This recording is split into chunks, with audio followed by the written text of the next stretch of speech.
What if I told you that one of the most powerful tools for modern self-development is actually a 3,000-year-old book of poems? Sounds kind of wild, right?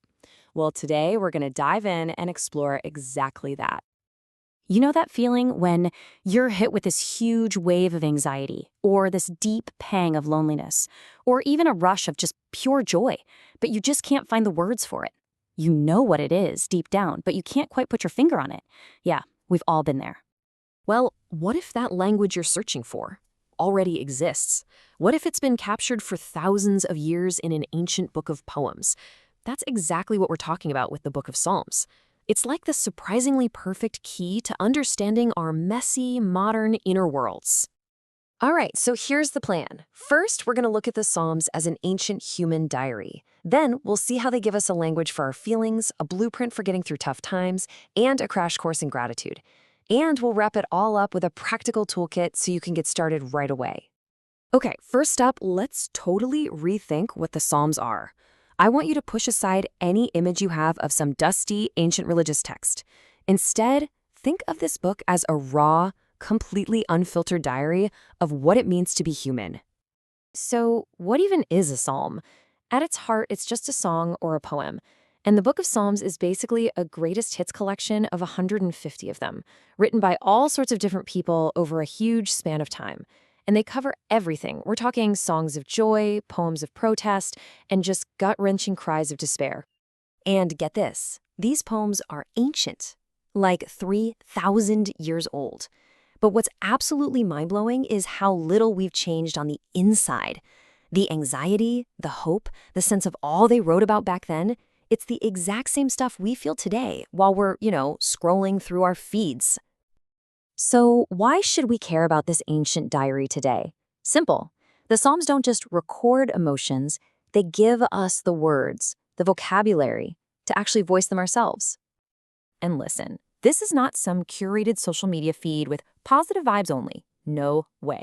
The real power here is in the raw honesty. The Psalms are all about the full, messy, complicated spectrum of being human, from the absolute highest peaks of joy to the darkest valleys of despair. Nothing is off limits.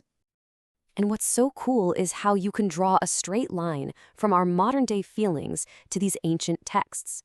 You're feeling anxious about what's next? Boom, there's an echo of that in Psalm 23. Totally burnt out and exhausted? Psalm 6 feels like it was written yesterday. It's like finding the words for feelings we thought were brand new, unique to us. I mean, just listen to this line from Psalm 6, "My soul is in deep anguish. How long, Lord? How long?" It's just so raw, right? There's zero sugarcoating. And by giving us words like these, the Psalms give us permission to actually acknowledge our toughest feelings, to just sit with them for a minute. And that's always the first step to figuring things out. But it gets even better. These poems don't just help us name the pain, they actually show us a way through it. It's like they're offering us a blueprint for how to build real emotional resilience. And that journey usually follows a pretty clear pattern, kind of like this. Step 1, an honest cry of pain. Just letting it all out. That's the lament. Step 2 is this crucial pivot. It's a conscious choice to trust in something bigger than yourself or the problem. And that pivot almost always leads to step 3, finding hope or even praise, even when nothing on the outside has actually changed yet. This verse from Psalm 42 nails it. The writer starts by asking, "Why, my soul, are you downcast?" That's the lament right there. But then, look at this. He talks to himself. He says, "Put your hope in God." That's not a passive wish. It's an active command, a choice to shift his focus. And that's the lesson for us. You can be honest about your pain and actively choose hope at the same time.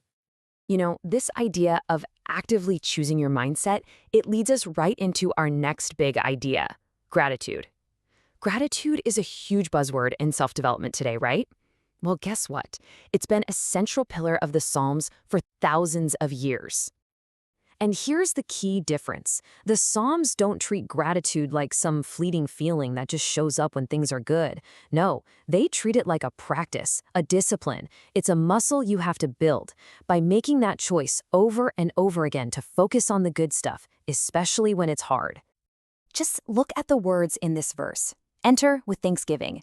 Give thanks. Praise. These are all action words. It's not saying, wait until you feel thankful and then show up. It's saying, do the thing, do the act of giving thanks, and the feeling will follow. It's a totally proactive way to shape your own outlook. Okay, so this all sounds great, but how do you actually do it? How do you turn this ancient book into a real personal toolkit for your life today? Let's get super practical.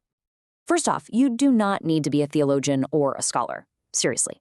Just start small. Feeling stressed out? Literally Google Psalm for anxiety. Want to work on that gratitude muscle? Try reading Psalm 100 every morning for just 1 week. Or even simpler, just find one verse that jumps out at you. Write it down and just think about it. Journaling about it is an awesome way to make it even more your own. And I really want to be clear about this. This isn't about becoming religious. It's about tapping into a 3,000-year-old well of human wisdom. Think of it like a library of emotional intelligence that's open to absolutely everyone, no matter what you believe or don't believe.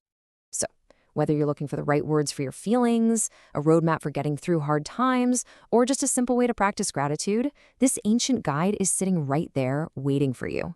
The only real question is, what could these ancient words unlock for you?